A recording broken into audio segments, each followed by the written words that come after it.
नमस्कार। आज हम एक बहुत ही ज़रूरी बल्कि बुनियादी सवाल पर बात कर रहे हैं।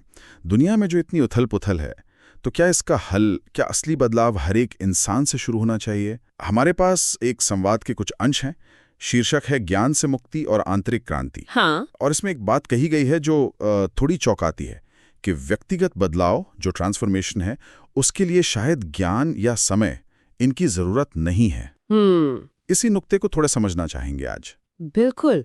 और देखिए, दुनिया में जो संकट दिख रहे हैं, सामाजिक हैं, आर्थिक हैं, धार्मिक हैं, ऐसा लगता है कि ये ऊपर ऊपर से ठीक नहीं होंगे। मतलब कोई सतही बदलाव काफी नहीं है।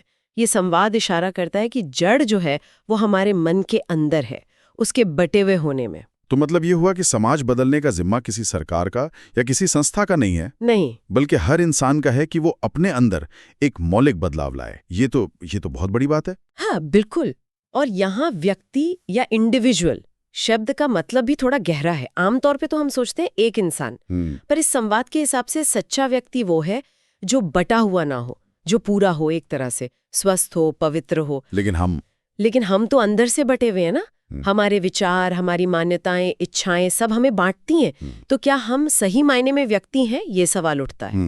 और फिर वो एक क्रांतिकारी विचार आता है, हम ही दुनिया है। हाँ, ये सुनने में पहले तो लगता है कि ये कैसे हो सकता है, मैं अलग हूं, दुनिया अलग है। सही कहा। पर इसका मतलब शायद ये है कि ये जो समाज है, ये जो दुनिया है, ये हमने ही तो बनाई है। अपनी सोच से, अपनी लालच से, अपनी हिंसा से, अपने बंटवारे की सोच से। अच्छा, तो अगर दुनिया हमारी ही सोच का आईना है, हाँ, तो फिर दुनिया बदलने के लिए बाहर नहीं देखना है। बिल्कुल नहीं। अंदर देखना होगा, खुद को बदलना होगा। यहीं पे वो ज्ञान वाली बात आती है ना। हाँ, यहीं पर ज्ञान की भूमिका पर सवाल उठाया गया है। ज्ञान जो कि अतीत के अनुभवों का, सीख का एक तरह से संग्रह है।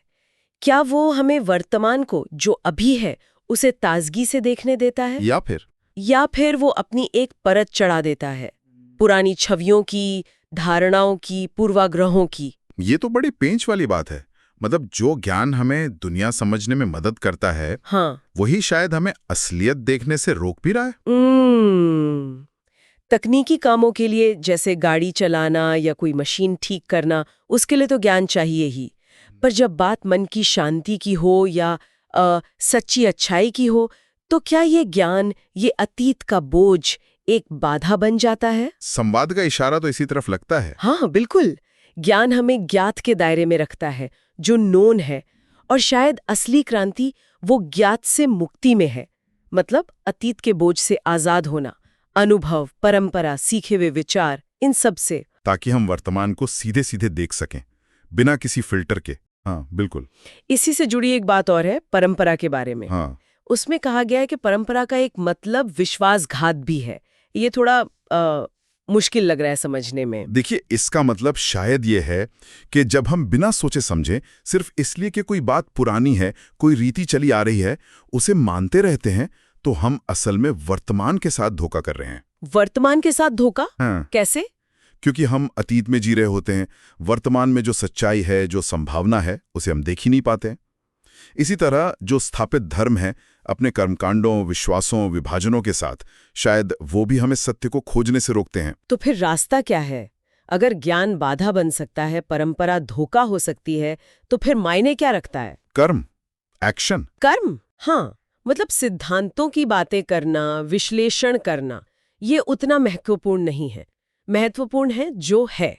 मतलब जो सच्चाई अभी हमारे सामने है, चाहे वो हमारे अंदर की हो या बाहर, उसे बिना किसी पर्दे के, बिना किसी धारणा के देखना, और फिर उसके अनुसार कर्म करना, एक्ट करना। जैसे किसी भूखे इंसान को आप भोजन के गुणों के बारे में बताते रहे, उसका पेट नहीं भरेगा। हाँ, उसे तो खाना चाहिए। उसे असल में भोजन चाहिए, कर्म चाहिए। तो हम घूम फिर कर इसी सवाल पर आ जाते हैं कि क्या ये मुमकिन है? क्या हमारा मन, जो हजारों सालों से ज्ञान और अतीत के आधार पर काम करने का आदी है, क्या वो सच में इस ज्ञात के दायरे से बाहर निकल सकता है? क्या ये जो क्रांतिकारी बदलाव की बात हो रही है, क्या ये अभी इसी पल संभव है? और यही सवाल शायद सबसे अहम है। यही हमें एक गहरे चिंतन के लिए छोड़ जाता है। क्या हम ये कोशिश कर सकते हैं कि अपने आप को और इस दुनिया को बिना किसी पुरानी धारणा के, बिना किसी छवि के, बिना अतीत के ज्ञान के फिल्टर के देखें।